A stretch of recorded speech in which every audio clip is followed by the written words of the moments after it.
Good morning, students. Our next topic is line and staff organization.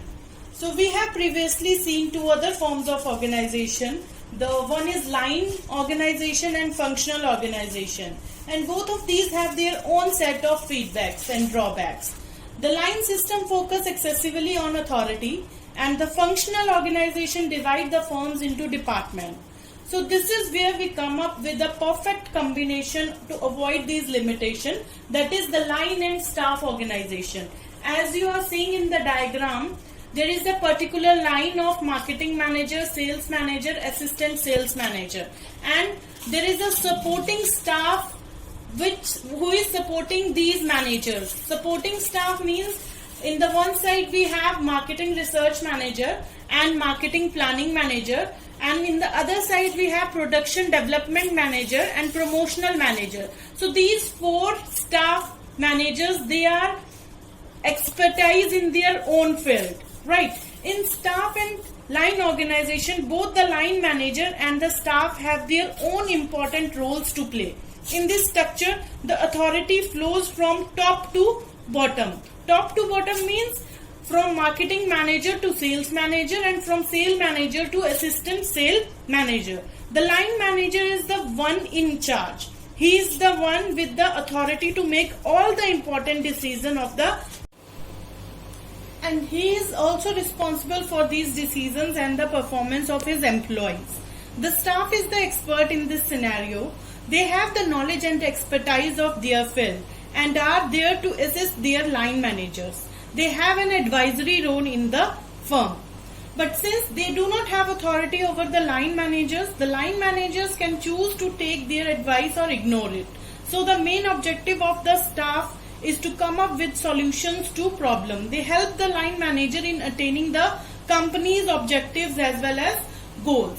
Now we will study the advantages and disadvantages of line and staff organization. So firstly, the advantages of line and staff organization.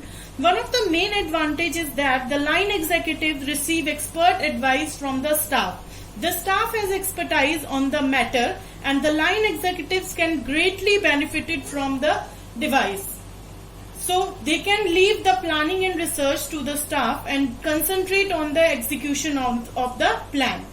So and other advantages of this line and staff organization is there is the benefit of specialization in this system. The whole organization is planned in such a way that the work is divided according to the specialization. Another one is this concentration of authority also helps with better and more efficient decision making. They have the tool to take a more balanced decisions. This result in better coordination in the organization.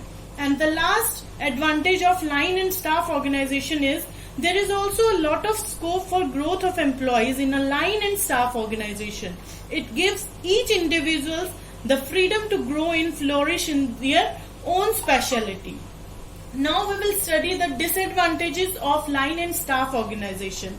So the disadvantages of line and staff organization are there is a dual authority in a line and staff organization because it's a line as well as the staff. So there is a dual authority in terms of line as well as in terms of staff.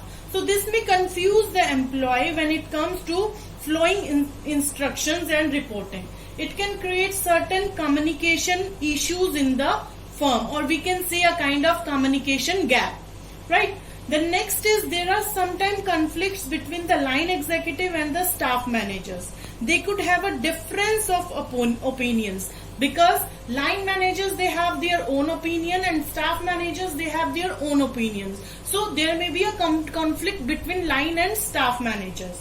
The next disadvantage is sometimes the expert advice given by staff is misunderstood or misinterpreted by the line executives because staffs they are there to give the advice.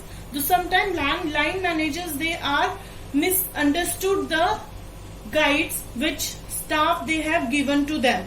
And the last disadvantage is the staff and the line system are costlier than a simple line and functional organization because in there are so many departments. In line there are marketing manager, sales manager, and staff there are some other managers. So it's a quite expensive. We have to hire different level of managers at line formation as well as in staff formation. So the staffing specialist has a high remuneration cost or generally, right?